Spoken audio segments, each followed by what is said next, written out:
चौबे की जबान में जादू था। जिस वक्त वह मंच पर खड़े होकर अपनी वाणी की सुधा वृष्टि करने लगते थे, श्रोताओं की आत्माएं तृप्त हो जाती थी। लोगों पर अनुराग का नशा छा जाता था। चौबे जी के व्याख्यानों में तत्व तो बहुत कम होता था, शब्द योजना भी बहुत सुंदर न होती थी, लेकिन बार बार दोहराने पर भी उसका असर कम न होता, बल्कि धन की चोटों की भांति और भी प्रभावोत्पादक हो जाता था। हमें तो विश्वास नहीं आता, किंतु सुनने वाले कहते हैं उन्होंने केवल एक व्याख्यान रट रखा है और उसी को वह शब्दतः प्रत्येक सभा में एक नए अंदाज से दोहराया करते हैं। जातीय गौरव गान उनके व्याख्यानों का प्रधान गुण था। मंच पर आते ही भारत के प्राचीन गौरव और पूर्वजों की अमर कीर्ति का राग छेड़कर सभा को मुग्ध कर देते थे। यथा सज्जनों, हमारी अधोगति की कथा सुनकर किसकी आंखों से अश्रुधारा न निकल पड़ेगी। हमें प्राचीन गौरव को याद करके संदेह होने लगता है कि हम वही हैं या बदल गए। जिसने कल सिंह से पंजा लिया, वह आज चूहे को देखकर बिल खोज रहा है। इस पतन की भी सीमा है। दूर क्यों जाइए, महाराज चंद्रगुप्त के समय को ही ले लीजिए। यूनान का सुविज्ञ इतिहासकार लिखता है कि उस जमाने में यहाँ द्वार पर ताले न डाले जाते थे, चोरी कहीं सुनने में न आती थी, व्यभिचार का नाम निशान न था, दस्तावेजों का आविष्कार ही न हुआ था, पुर्जों पर लाखों का लेन देन हो जाता था, न्याय पद पर बैठे हुए कर्मचारी मक्खियाँ मारा करते थे। सज्जनों, उन दिनों कोई आदमी जवान न मरता था। तालियां। हाँ, उन दिनों कोई आदमी जवान न मरता था। बाप के सामने बेटे का अवसान हो जाना एक अभूतपूर्व, एक असंभव घटना थी। आज ऐसे कितने माता पिता हैं जिनके कलेजे पर जवान बेटे का दाग न हो। वह भारत नहीं रहा, भारत गारत हो गया। यह चौबे जी की शैली थी। वह वर्तमान की अधोगति और दुर्दशा तथा भूत की समृद्धि और सुदशा का राग लाप कर लोगों में जातीय स्वाभिमान जागृत कर देते थे। इसी सिद्ध की बदौलत उनकी नेताओं में गणना होती थी। विशेषतः हिंदू सभा के तो वह कर्णधार ही समझे जाते थे। हिंदू सभा के उपासकों में कोई ऐसा उत्साही, ऐसा दक्ष, ऐसा नीति चतुर दूसरा न था। यूँ कहिए कि सभा के लिए उन्होंने अपना जीवन ही उत्सर्ग कर दिया था। धन तो उनके पास न था, कम से कम लोगों का विचार यही था, लेकिन साहस, धैर्य और बुद्धि जैसे अमूल्य रत्न उनके पास थे, और ये सभी सभा को अर्पण थे। शुद्धि के तो मानव प्राण ही थे। हिंदू जाति का उत्थान और पतन, जीवन और मनन उनके विचार में इसी प्रश्न पर अवलंबित था। शुद्धि के सिवाय अब हिंदू जाति के पुनर्जीवन का और कोई उपाय न था। जाति की समस्त नैतिक, शारीरिक, मानसिक, सामाजिक, आर्थिक और धार्मिक बीमारियों की दवा इसी आंदोलन की सफलता में मर्यादित थी, और वह तन मन से इसका उद्योग किया करते थे। चंदे वसूल करने में चौबे जी सिद्धहस्त थे। ईश्वर ने उन्हें वह गुण बता दिया था कि पत्थर से भी तेल निकाल सकते थे। कंजूसों को तो वह ऐसे उल्टे छुरे से मुड़ते थे कि उन महाशयों को सदा के लिए शिक्षा मिल जाती थी। इस विषय में पंडित जी साम, दाम, दंड और भेद इन चारों नीतियों से काम लेते थे। यहाँ तक कि राष्ट्रहित के लिए डाका और चोरी को भी क्षम्य समझते थे। गर्मी के दिन थे। लीलाधर जी किसी शीतल पार्वत्य प्रदेश को जाने की तैयारियां कर रहे थे। सैर की सैर हो जाएगी और बन पड़ा तो कुछ चंदा भी वसूल कर लाएंगे। उनको जब भ्रमण की इच्छा होती तो मित्रों के साथ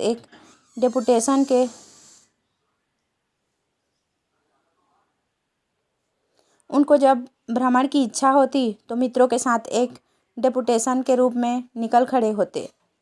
अगर 1000 रुपये वसूल करके वह इसका आधा सैर सपाटे में खर्च भी कर दें तो किसी की क्या हानि। हिंदू सभा का तो कुछ न कुछ मिल ही जाता था। वह न उद्योग करते तो इतना भी तो न मिलता।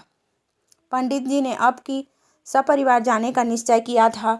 जब से शुद्धि का आविर्भाव हुआ था, उनकी आर्थिक दशा जो पहले बहुत शोचनीय रहती थी, वह बहुत कुछ संभल गई थी। लेकिन जाति के उपासकों का ऐसा सौभाग्य कहाँ कि शांति निवास का आनंद उठा सके। उनका तो जन्म ही मारे फिरने के लिए होता है। खबर आई कि मद्रास प्रांत में तबलीग वालों ने तूफान मचा रखा है। हिंदुओं के गांव मुसलमान होते जाते हैं। मुल्लाओं ने बड़े जोश से तबलीग का काम शुरू किया है।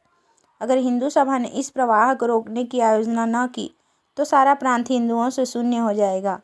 किसी सीखाधारी की सूरत तक न नजर आएगी। हिंदू सभा में खलबली मच गई।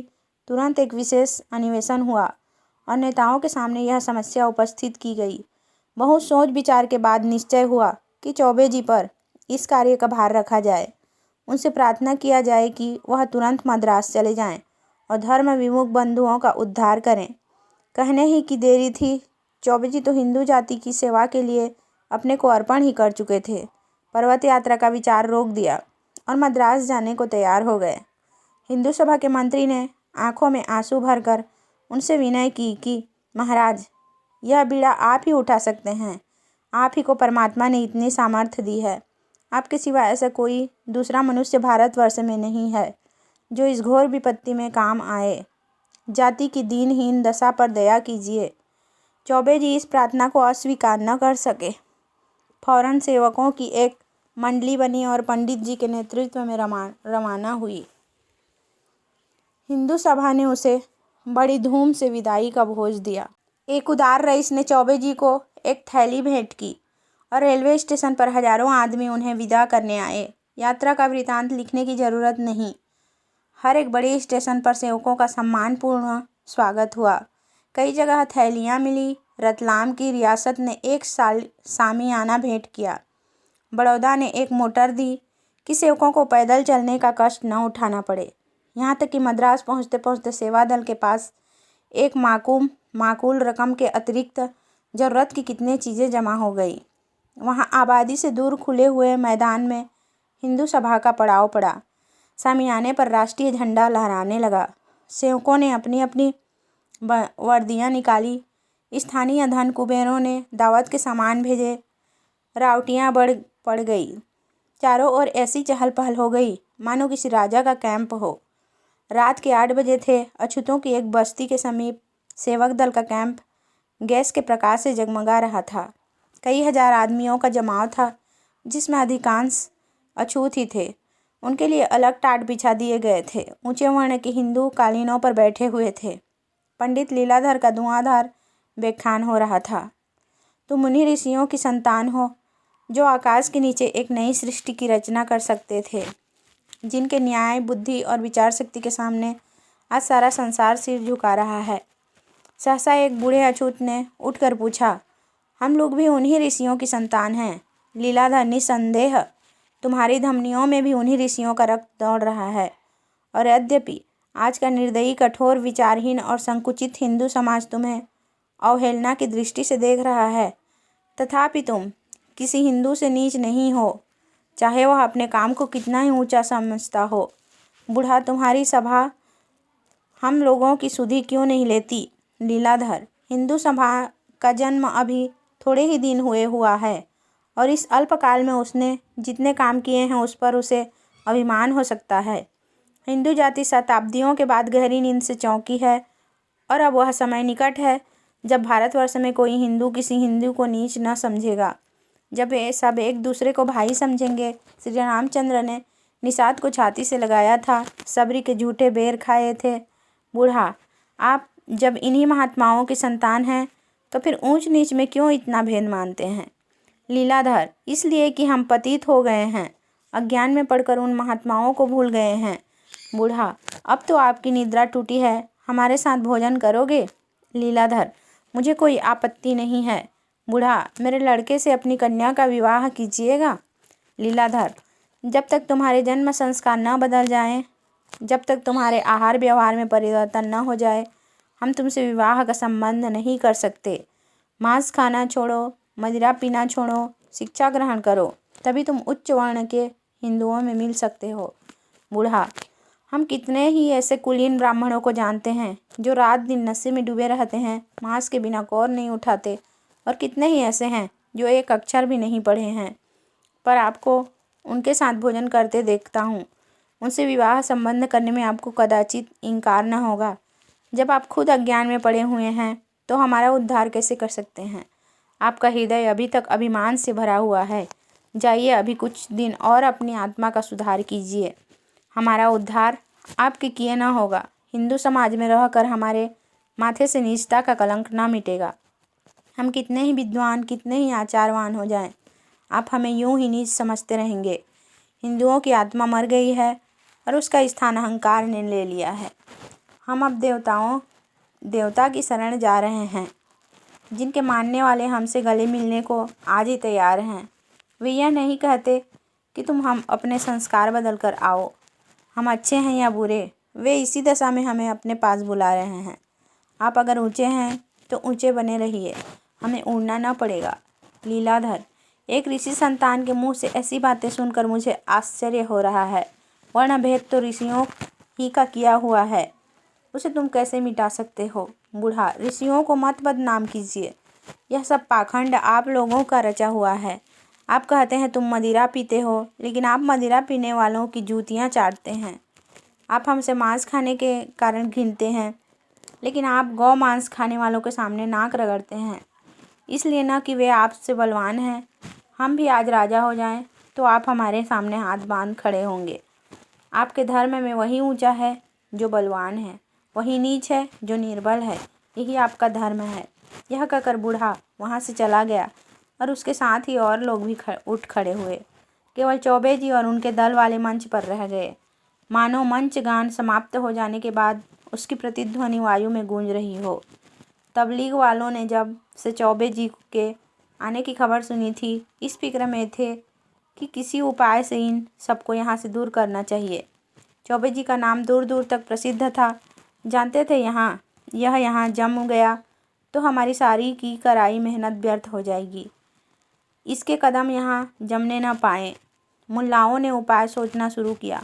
बहुत वाद विवाद, हुज्जत और दलील के बाद निश्चय हुआ कि इस काफिर को कत्ल कर दिया जाए।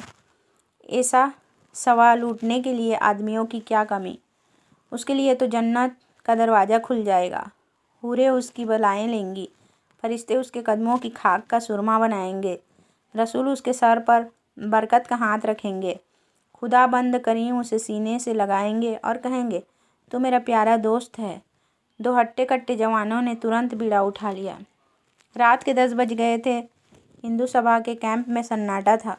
केवल चौबे जी अपनी रावटी में बैठे हिंदू सभा के मंत्री को पत्र लिख रहे थे। यहाँ सबसे बड़ी आवश्यकता धन की है। रुपया रुपया रुपया, जितना भेज सकें भेजिए। डिपुटेशन भेजकर वसूल कीजिए। मोटे महाजनों की जेब टटोलिए, भिक्षा मांगिए। बिना धन के इन अभागों का उद्धार न होगा।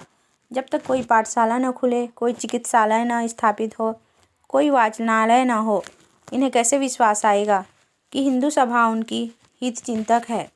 तबलीग वाले जितना खर्च कर रहे हैं उसका आधा भी मुझे मिल जाए तो हिंदू धर्म का पताका फहराने लगे। केवल व्याख्यानों से काम न चलेगा। आशीषों से कोई जिंदा नहीं रहता। सहसा किसी की आहट पाकर वह चौंक पड़े। आंखें ऊपर उठाई तो देखा 2 आदमी सामने खड़े हैं।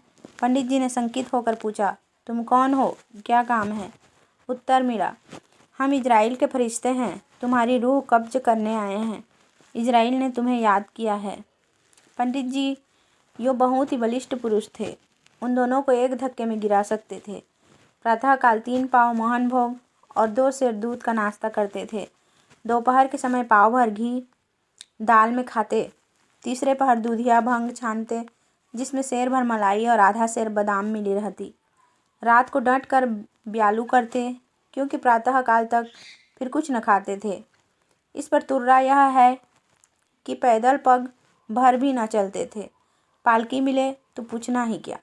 जैसे घर पर पलंग उड़ा जा रहा हो, कुछ न हो तो इक्का तो था ही। यद्यपि काशी में ही 2 ही 4 इक्के वाले ऐसे थे जो उन्हें देखकर कह न दें कि इक्का खाली नहीं है।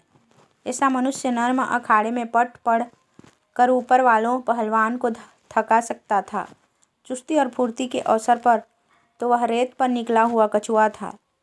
पंडित जी ने एक बार कनखियों से दरवाजे की तरफ देखा। भागने का कोई मौका न था। तब उनमें साहस का संचार हुआ। भय की पराकाष्ठा ही साहस है। अपने सोटे की तरफ हाथ बढ़ाया और गरज कर बोले, निकल जाओ यहाँ से। बात मुंह से पूरी न निकली थी कि लाठियों का वार पड़ा। पंडित जी मूर्छित होकर गिर पड़े। शत्रुओं ने समीप आकर देखा, जीवन का कोई लक्षण न था। समझ गए काम तमाम हो गया। लूटने का विचार न था, पर जब कोई पूछने वाला न हो तो हाथ बढ़ाने में क्या हर्ज। जो कुछ हाथ लगा ले देकर चलते बने। प्रातःकाल बूढ़ा भी उधर से निकला तो सन्नाटा छाया हुआ था। न आदमी न आदमजाद। छौलदारियाँ भी गायब। चकराया यह माजरा क्या है। रात ही भर में अलादीन के महल की तरह सब कुछ गायब हो गया। उन महात्माओं में से एक भी नजर नहीं आता जो प्रातःकाल मोहन भोग उड़ाते और संध्या समय भंग घोटते दिखाई देते थे। जरा और समीप जाकर पंडित लीलाधर की रावटी में झांका तो कलेजा सन्न से हो गया। पंडित जी जमीन पर मुर्दे की तरह पड़े हुए थे। मुंह पर मक्खियां भिनक रही थी। सिर के बालों में रक्त ऐसा जम गया था जैसे किसी चित्रकार के ब्रश में रंग। सारे कपड़े लहून-लुहान हो रहे थे। समझ गया पंडित जी के साथियों ने उन्हें मारकर अपनी राह ली। सहसा पंडित जी के मुंह से कराहने की आवाज़ निकली। अभी जान बाकी था। बूढ़ा तुरंत दौड़ा हुआ गांव में आ गया और कई आदमियों को लाकर पंडित जी को अपने घर उठवा ले गया। मरहम पट्टी होने लगी। बूढ़ा दिन के दिन और रात की रात पंडित जी के पास बैठा रहता। उसके घर वाले उनकी शुश्रूषा में लगे रहते। गांव वाले भी यथाशक्ति सहायता करते। इस बेचारे का यहाँ कौन अपना बैठा हुआ है। अपने हैं तो हम, बेगाने हैं तो हम। हमारे ही उद्धार के लिए तो बेचारा यहाँ आया था, नहीं तो यहाँ उसे क्यों आना था। कई बार पंडित जी अपने घर पर बीमार पड़ चुके थे, पर उनके घर वालों ने इतनी तन्मयता से उनकी तीमारदारी न की थी। सारा घर और घर ही नहीं, सारा गांव उनका गुलाम बना हुआ था। अतिथि सेवा उनके धर्म का एक अंग था। सभ्य स्वार्थ ने अभी उस भाव का गला नहीं घोटा था। सांप का मंत्र जानने वाला देहाती अब भी माघ पूस की अंधेरी मेघाच्छन्न रात्रि में मंत्र झाड़ने के लिए 10-5 कोस पैदल दौड़ता हुआ चला जाता है। उसे डबल फीस और सवारी की जरूरत नहीं होती। बूढ़ा मल मूत्र तक अपने हाथों उठाकर फेंकता। पंडित जी के घुड़कियाँ सुनता। सारे गांव से दूध मांगकर उन्हें पिलाता, पर उसकी त्योरियाँ कभी मैली न होती। अगर उसके कहीं चले जाने पर घर वाले लापरवाही करते तो आकर सबको डांटता। महीने भर के बाद पंडित जी चलने फिरने लगे और अब उन्हें ज्ञात हुआ कि इन लोगों ने मेरे साथ कितना उपकार किया है। इन्हीं लोगों का काम था कि मुझे मौत के मुंह से निकाला, नहीं तो मरने में क्या कसर रह गई थी। उन्हें अनुभव हुआ कि मैं जिन लोगों को नीच समझता था और जिनके उद्धार का बीड़ा उठाकर आया था, वे मुझसे कहीं ऊंचे हैं। मैं इस परिस्थिति में कदाचित रोगी को किसी अस्पताल में भेजकर ही अपनी कर्तव्य निष्ठा पर गर्व करता। समझता मैंने दधीची और हिरण हरिश्चंद्र का मुख उज्ज्वल कर दिया। उनके रोए रोए से इन देवतुल्य प्राणियों के प्रति आशीर्वाद निकलने लगा। न तो हिंदू सभा ने पंडित जी की खबर ली और न घर वालों ने। सभा के मुखपत्र में उनकी मृत्यु पर आंसू बहाए गए। उनके कामों की प्रशंसा की गई और उनका स्मारक बनाने के लिए चंदा खोल दिया गया। घर वाले भी रो पीट कर बैठे रहे। उधर पंडित जी दूध और घी खाकर चौक चौबंद हो गए। चेहरे पर खून की सुर्खी दौड़ गई। देह भर आई। देहात के जलवायु ने वह काम कर दिखाया जो कभी मलाई और मक्खन से न हुआ था। पहले की तरह तैयार तो वह न हुए, पर फुर्ती और चुस्ती दुगुनी हो गई। मोटाई का आलस्य अब नाम को भी न था। उनमें एक नए जीवन का संचार हो गया था। जाड़ा शुरू हो गया था। पंडित जी घर लौटने की तैयारियां कर रहे थे। इतने में प्लेग का आक्रमण हुआ और गांव के 3 आदमी बीमार हो गए। बूढ़ा चौधरी भी उन्हीं में था। घर वाले इन रोगियों को छोड़कर भाग खड़े हुए। वहाँ का दस्तूर था कि जिन बीमारियों को वे लोग देवी का कोप समझते थे, उनके रोगियों को छोड़कर चले जाते थे। उन्हें बचाना देवताओं बैर मोल लेना था, और देवताओं से बैर करके कहाँ जाते। जिस प्राणी को देवता ने चुन लिया, उसे भला वे उसके हाथों से छीनने का साहस कैसे करते। पंडित जी को भी लोगों ने साथ ले जाना चाहा, किंतु पंडित जी न गए। उन्होंने गांव में रहकर रोगियों की रक्षा करने का निश्चय किया। जिस प्राणी ने उन्हें मौत के पंजे से छुड़ाया था, उसे इस दशा में छोड़कर वह कैसे जाते। उपकार ने उनकी आत्मा को जगा दिया था। बूढ़े चौधरी ने तीसरे दिन होश आने पर जब उन्हें अपने पास खड़े देखा तो बोला, महाराज, तुम यहाँ क्यों आ गए? मेरे लिए देवताओं का हुक्म आ गया है। अब मैं किसी तरह नहीं रुक सकता। तुम क्यों अपनी जान जोखिम में डालते हो? मुझ पर दया करो, चले जाओ। लेकिन पंडित जी पर कोई असर न हुआ। वह बारी बारी से तीनों रोगियों के पास जाते और कभी उनकी गिल्टियाँ सेंकते, कभी उन्हें पुराणों की कथाएं सुनाते। घरों में नाच, बर्तन आदि सब ज्यों के त्यों रखे हुए थे। पंडित जी पथ्य बनाकर रोगियों को खिलाते। रात को जब रोगी सो जाते और सारा गांव भाए भाए करने लगता तो पंडित जी को भयंकर जंतु दिखाई देते। उनके कलेजे में धड़कन होने लगती, लेकिन वहाँ से टलने का नाम न लेते। उन्होंने निश्चय कर लिया था कि या तो इन लोगों को बचा ही लूँगा या इन पर अपने को बलिदान ही कर दूँगा। जब 3 दिन सेंक बांध करने पर भी रोगियों की हालत न संभली तो पंडित जी को बड़ी चिंता हुई। शहर वहाँ से 20 मील पर था। रेल का कहीं पता नहीं, रास्ता बीहड़ और सवारी कोई नहीं। इधर यह भय कि अकेले रोगियों को न जाने क्या दशा हो। बेचारे बड़े संकट में पड़े।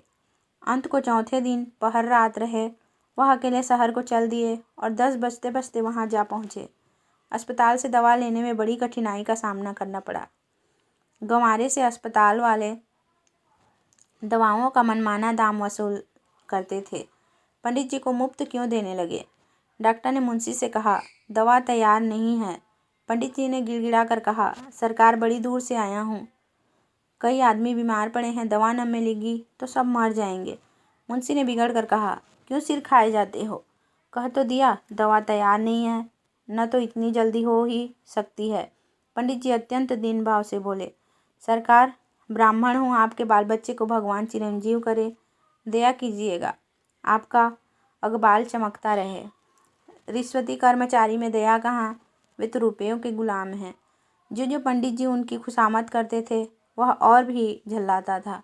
अपने जीवन में पंडित जी ने कभी इतनी दीनता न प्रकट की थी। उनके पास इस वक्त एक ढेला भी न था। अगर वह जानते कि दवा मिलने में इतनी दिक्कत होगी तो गांव वालों से ही कुछ मांग जांच कर लाए होते। बेचारे हतबुद्धि से खड़े सोच रहे थे कि अब क्या करना चाहिए। सहसा डॉक्टर साहब स्वयं बगले से निकल आए।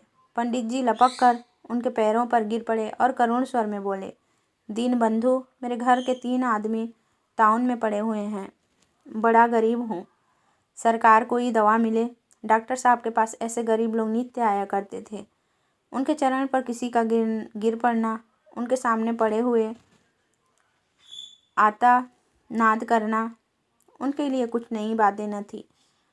अगर इस तरह वह दया करने लगते तो दवा ही भर को होते। यह ठाट बाट कहाँ से निपटा? मगर दिल के चाहे कितने ही बुरे हों, बातें मीठी मीठी करते थे। पैर हटाकर बोले, रोगी कहाँ है? पंडित जी, सरकार, वे तो घर पर हैं। इतनी दूर कैसे लाता? डॉक्टर, रोगी घर और तुम दवा लेने आए हो, कितने मज़े की बात है। रोगी को देखे बिना कैसे दवा दे सकता हूँ? पंडित जी को अपनी भूल मालूम हुई। वास्तव में बिना रोगी को देखे रोग की पहचान कैसे हो सकती है? लेकिन 3 रोगियों को इतनी दूर लाना आसान न था। अगर गांव वाले उनकी सहायता करते तो डोलियों का प्रबंध हो सकता था, पर वहाँ तो सब कुछ अपने ही बूते पर करना था। गांव वालों से इसमें सहायता मिलने की कोई आशा न थी। सहायता की कौन कहे, वे तो उनके शत्रु हो रहे थे। उन्हें भय होता था कि यह दुष्ट देवताओं से बैर बढ़ाकर हम लोगों को बनना जाने क्या विपत्ति लाएगा। अगर कोई दूसरा आदमी होता तो वह उसे कब का मार चुके होते। पंडित जी से उन्हें प्रेम हो गया था, इसलिए छोड़ दिया था।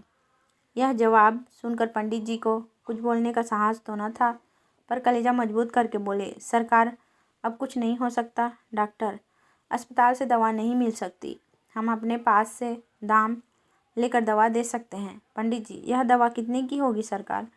डॉक्टर साहब ने दवा का दाम 10 रुपया बतलाया और यह भी कहा कि इस दवा से जितनी लाभ होगा उतना अस्पताल की दवा से नहीं हो सकता। बोले, वहाँ पुरानी दवा रखा रहता है, गरीब लोग आते हैं, दवाई ले जाते हैं। जिसको जीना होता है जीता है, जिसे मरना होता है मरता है। हमसे कुछ मतलब नहीं। हम तुमको जो दवा देगा वह सच्चा दवा होगा। 10 रुपये। इस समय पंडित जी को 10 रुपये 10 लाख जान पड़े। इतने रुपए वह एक दिन में भंग बूटी में उड़ा दिया करते थे, पर इस समय तो धोले धोले को मोहताज थे। किसी से उधार मिलने की आशा न कहाँ। हाँ, संभव है भिक्षा मांगने से कुछ मिल जाए, लेकिन इतनी जल्द 10 रुपये किसी भी उपाय से न मिल सकते थे। आधे घंटे तक वह उसी उधेड़-बुन में खड़े रहे। भिक्षा के सिवाय दूसरा कोई उपाय न सूझता था, और भिक्षा उन्होंने कभी मांगी न थी। वह चंदे जमा कर चुके थे, एक एक बार में हजारों वसूल कर लेते थे। पर वह दूसरी बात थी। धर्म के रक्षक, जाति के सेवक और दलितों के उद्धारक बनकर चंदा लेने में एक गौरव था। चंदा लेकर वह देने वालों पर एहसान करते थे, पर यहाँ तो भिखारियों की तरह हाथ फैलाना, गिड़गिड़ाना और फटकारें सहनी पड़ेगी। कोई कहेगा, इतने मोटे ताजे तो हो, मेहनत क्यों नहीं करते? तुम्हें भीख मांगते शर्म भी नहीं आती? कोई कहेगा, घास खोद लाओ, मैं तुम्हें अच्छी मजदूरी दूंगा। किसी को उनके ब्राह्मण होने का विश्वास न आएगा। अगर यहाँ उनका रेशमी अचकन और रेशमी साफा होता, केसरिया रंग वाला दुपट्टा ही मिल जाता, तो वह कोई स्वांग भर लेते। ज्योतिष बनकर वह किसी धनी सेठ को फंसा सकते थे, और इस फन में वह उस्ताद भी थे। पर यहाँ वह सामान कहाँ? कपड़े लत्तों तो सब कुछ लूट चुके थे। विपत्ति में कदाचित बुद्धि भी भ्रष्ट हो जाती है। अगर वह मैदान में खड़े होकर कोई मनोहर व्याख्यान दे देता है, तो शायद उनके 10-5 भक्त पैदा हो जाते, लेकिन इस तरह उनका ध्यान ही न गया। वह सजे हुए पंडाल में फूलों से सुसज्जित मेज के सामने मंच पर खड़े होकर अपनी वाणी का चमत्कार दिखला सकते थे। इस दुरवस्था में उनका व्याख्यान सुनेगा लोग समझेंगे कोई पागल बक रहा है। मगर दोपहर ढली जा रही थी, अधिक सोच विकार का अवकाश न था। यही संध्या हो गई तो रात को लौटना असंभव हो जाएगा। फिर रोगियों की न जाने क्या दशा होगी। वह अब इस अनिश्चित दशा में खड़े न रह सके, चाहे जितना तिरस्कार हो, कितना ही अपमान सहना पड़े। भिक्षा के सिवाय और कोई उपाय न था। वह बाजार में जाकर दुकान के सामने खड़े हो गए, पर कुछ मांगने की हिम्मत न पड़ी। दुकानदार ने पूछा, क्या लोगे? पंडित जी बोले, चावल का क्या भाव है? मगर दूसरी दुकान पर पहुंचकर वह ज़्यादा सावधान हो गए। सेठ जी गद्दे पर बैठे हुए थे। पंडित जी आकर उनके सामने खड़े हो गए और गीता का एक श्लोक पढ़ सुनाया। उनका शुद्ध उच्चारण और मधुर वाणी सुनकर सेठ जी चकित हो गए। पूछा, कहाँ स्थान है? पंडित जी, काशी से आ रहा हूँ। यह कहकर पंडित जी ने सेठ जी को धर्म के 10 लक्षण बताए और श्लोक की ऐसी अच्छी व्याख्या की कि वह मुग्ध हो गए। बोले, महाराज, आज चलकर मेरे स्थान को पवित्र कीजिए। कोई स्वार्थी आदमी होता तो इस प्रस्ताव को सहर्ष स्वीकार कर लेता, लेकिन पंडित जी को लौटने की पड़ी थी। बोले, नहीं सेठ जी, मुझे अवकाश नहीं है। सेठ महाराज, आपको हमारी इतनी खातिर करनी पड़ेगी। पंडित जी जब किसी तरह ठहरने पर राजी न हुए तो सेठ जी ने उदास होकर कहा, फिर हम आपकी क्या सेवा करें? कुछ आज्ञा दीजिए। आपकी वाणी से तो तृप्ति नहीं हुई, फिर कभी इधर आना तो अवश्य दर्शन दीजिएगा। पंडित जी, आपकी इतनी श्रद्धा है तो अवश्य आऊँगा। यह कहकर पंडित जी फिर उठ खड़े हुए। संकोच ने फिर उनकी जबान बंद कर दी। यह आदर सत्कार इसलिए तो है कि मैं अपना स्वार्थ भाव छिपाए हुए हूँ। कोई इच्छा प्रकट की और इनकी आंखें बदली। सूखा जवाब चाहे न मिले, पर श्रद्धा न रहेगी। वह नीचे उतर गए और सड़क पर एक क्षण के लिए खड़े होकर सोचने लगे, अब कहाँ जाऊँ? उधर जाड़े का दिन किसी विलासी के धन की भांति भागा चला जाता था। वह अपने ही ऊपर झुंझला रहे थे। जब किसी से मांगूंगा नहीं तो कोई क्यों देने लगा? कोई क्या मेरे मन का हाल जानता है? वे दिन गए जब धनी लोग ब्राह्मणों की पूजा किया करते थे। यह आशा छोड़ दो कि कोई महाशय आकर तुम्हारे हाथ में रुपये रख देंगे। वह धीरे धीरे आगे बढ़े। सहसा सेठ जी ने पीछे से पुकारा, पंडित जी जरा ठहरिए। पंडित जी ठहर गए, फिर घर चलने के लिए आग्रह करने आता होगा। यह तो न हुआ कि 1 रुपये का नोट ला कर देता। मुझे घर ले जाकर न जाने क्या करेगा। मगर जब सेठ जी ने सचमुच एक गिन्नी निकाल कर उनके पैरों पर रख दी तो उनकी आंखों में एहसान के आंसू झलक आए। अब भी सच्चे धर्मात्मा जीव संसार में हैं, नहीं तो यह पृथ्वी रसातल को न चली जाती। अगर इस वक्त उन्हें सेठ जी के कल्याण के लिए अपनी देह का सेर, आधा सेर रक्त भी देना पड़ता तो भी शौक से दे देते। गदगद कंठ से बोले, इसका तो कुछ काम न था सेठ जी, मैं भिक्षुक नहीं हूँ, आपका सेवक हूँ। सेठ जी श्रद्धा विनयपूर्ण शब्दों में बोले, भगवान इसे स्वीकार कीजिए, यह दान नहीं भेंट है। मैं भी आदमी पहचानता हूँ। बहुतेरे साधु संत योगी यति देश और धर्म के सेवक आते रहते हैं, पर न जाने क्यों किसी के प्रति मेरे मन में श्रद्धा नहीं उत्पन्न होती। उनसे किसी तरह पिंड छुड़ाने की पड़ जाती है। आपका संकोच देखकर मैं समझ गया कि आपका यह पेशा नहीं है। आप विद्वान हैं, धर्मात्मा हैं, पर किसी संकट में पड़े हुए हैं। इस तुच्छ भेंट को स्वीकार कीजिए और मुझे आशीर्वाद दीजिए। पंडित जी दवाएं लेकर घर चले तो हर्ष, उल्लास और विजय से उनका हृदय उछल पड़ता था। हनुमान जी भी संजीवनी बूटी लाकर इतने प्रसन्न न हुए होंगे। ऐसा सच्चा आनंद उन्हें कभी प्राप्त न हुआ था। उनके हृदय में इतने पवित्र भावों का संचार कभी न हुआ था। दिन बहुत थोड़ा रह गया था। सूर्यदेव अविरल गति से पश्चिम की ओर दौड़ते चले जाते थे। क्या उन्हें भी किसी रोगी को दवा देनी थी? वह बड़े वेग से दौड़ते हुए पर्वत की ओट में छिप गए। पंडित जी और भी फुर्ती से पांव बढ़ाने लगे, मानो उन्होंने सूर्यदेव को पकड़ लेने की ठानी है। देखते देखते अंधेरा छा गया। आकाश में दो एक तारे दिखाई देने लगे। अभी 10 मील की मंजिल बाकी थी। जिस तरह काली घटा को सिर पर मंडराते देखकर गृहिणी दौड़ दौड़ कर सुखावन समेटने लगती हैं, उसी भांति लीलाधन ने भी दौड़ना शुरू किया। उन्हें अकेले पड़ जाने का भय न था, भय था अंधेरों में राह भूल जाने का। दाएं बाएं बस्तियां छूटती जाती थी। पंडित जी को ये गांव इस समय बहुत ही सुहावने मालूम होते थे। कितने आनंद से लोग अलाव के सामने बैठे ताप रहे थे। सहसा उन्हें एक कुत्ता दिखाई दिया। न जाने किधर से आकर वह उनके सामने पगडंडी पर चलने लगा। पंडित जी चौंक पड़े, पर एक क्षण में उन्होंने कुत्ते को पहचान लिया। वह बूढ़े चौधरी का कुत्ता मोती था। वह गांव छोड़कर आज इधर इतनी दूर कैसे आ निकला? क्या वह जानता है पंडित जी दवा लेकर आ रहे होंगे? कहीं रास्ता भूल जाएं, कौन जानता है। पंडित जी ने एक बार मोती कहकर पुकारा तो कुत्ते ने दुम हिलाई, पर रुका नहीं। वह इससे अधिक परिचय देकर समय नष्ट न करना चाहता था। पंडित जी को ज्ञात हुआ कि ईश्वर मेरे साथ है, वही मेरी रक्षा कर रहे हैं। अब उन्हें कुशल से घर पहुंचने पर विश्वास हो गया। 10 बजते बजते पंडित जी घर पहुंच गए। रोग घातक न था, पर यश पंडित जी को बदा था। 1 सप्ताह के बाद तीनों रोगी चंगे हो गए। पंडित जी की कीर्ति दूर दूर तक फैल गई। उन्होंने यम देवता से घोर संग्राम करके इन आदमियों को बचा लिया था। उन्होंने देवताओं पर भी विजय पा ली थी। असंभव को संभव कर दिखाया था। वह साक्षात भगवान थे। उनके दर्शनों के लिए लोग दूर दूर से आने लगे, किंतु पंडित जी को अपनी कीर्ति से इतना आनंद न होता था जितना रोगियों को चलते फिरते देखकर। चौधरी ने कहा, महाराज तुम साक्षात भगवान हो, तुम न आते तो हम न बचते। पंडित जी बोले, मैंने कुछ नहीं किया, यह सब ईश्वर की दया है। चौधरी, अब हम तुम्हें कभी न जाने देंगे। जाकर अपने बाल बच्चों को भी ले आओ। पंडित जी, हाँ मैं भी यही सोच रहा हूँ, तुमको छोड़कर अब नहीं जा सकता। मुल्लाओं ने मैदान खाली पाकर आसपास के देहातों में खूब जोर बांध रखा था। गांव के गांव मुसलमान होते जाते थे। उधर हिंदू सभा में सन्नाटा खींच लिया था। किसी की हिम्मत न पड़ती थी कि इधर आए।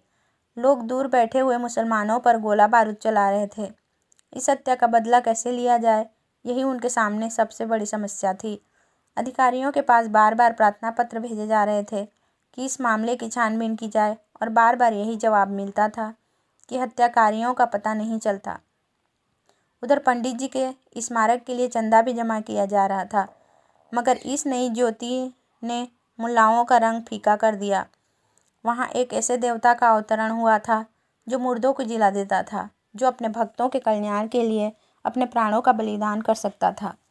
मुल्लाओं के यहाँ यह सिद्धि कहाँ, यह विभूति कहाँ, यह चमत्कार कहाँ? इस ज्वलंत उपकार के सामने जन्नत और अखुबत भातृभाव की कोरी दलीलें कब ठहर सकती थी? पंडित जी अब वह अपने ब्राह्मणत्व पर घमंड करने वाले पंडित न थे। उन्होंने शूद्र और भीलों का आदर करना सीख लिया था। उन्हें छाती से लगाए हुए अब पंडित जी को घृणा न होती थी। अपना घर अंधेरा पाकर ही ये इस्लामी दीपक की ओर झुके थे। जब अपने घर में सूर्य का प्रकाश हो गया तो उन्हें दूसरों के यहाँ जाने की क्या ज़रूरत थी। सनातन धर्म की विजय हो गई। गांव-गांव में मंत्र बनने लगे और शाम सवेरे मंदिरों से शंख और घंट की ध्वनि सुनाई देने लगी। लोगों के आचरण आप ही आप सुधरने लगे। पंडित जी ने किसी को शुद्ध नहीं किया। उन्हें अब शुद्धि का नाम लेते शर्म आती थी। मैं भला इन्हें क्या शुद्ध करूँगा, पहले अपने को तो शुद्ध कर लूँ। ऐसी निर्मल एवं पवित्र आत्माओं को शुद्धि के ढोंग से अपमानित नहीं कर सकता।